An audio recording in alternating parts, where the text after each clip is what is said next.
Makasih masih di Kawanua Pagi. Pemirsa, pengunjung Manado Town Square tiba-tiba heboh gara-gara lihat Presiden Joko Widodo datang di salah satu mal favorit warga kota Manado ini. Nah, di sana Presiden pemirsa ada sempat bersinggah di beberapa toko. Selain belanja baju, Presiden ada makan malam di salah satu restoran yang ada di Manado Town Square 3. Selengkapnya, mari Jolia informasi berikut.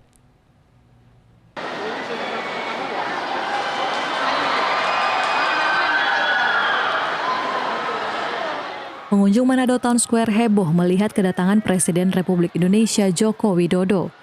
Orang nomor 1 di Indonesia itu masuk melalui pintu samping yang terhubung dengan hotel tempat Presiden bermalam. Sontak warga langsung berkerumun mendekati Presiden Jokowi, berharap dapat berfoto selfie dengan sang Presiden.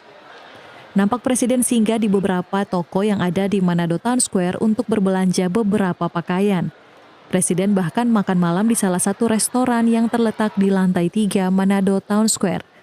Menurut informasi, nasi goreng jadi menu makan malam kala itu. Warga mengaku senang dengan kehadiran kembali Presiden Indonesia ke-7 itu di Manado.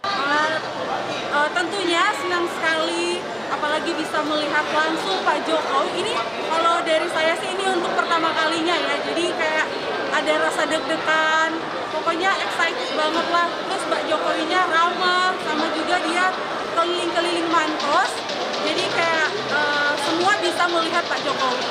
Sementara itu, influencer asal Manado Didi Roa mengaku kagum melihat Presiden yang nampak begitu sederhana. Coba aku dapat lihat langsung, tadi biasanya kalau aku dapat Presiden begitu kan, pastikan tuh ada jarak, tapi kita juga menjaga Bapak Presiden tidak minta foto juga, apa-apa juga, yang penting orang aman-aman saja, damai-damai saja. Diketahui dalam kunjungan kerja Presiden Jokowi kali ini ada 11 titik yang dikunjungi Presiden di wilayah Manado dan Minahasa Utara. Regina Mangkei melaporkan untuk Kawanua TV.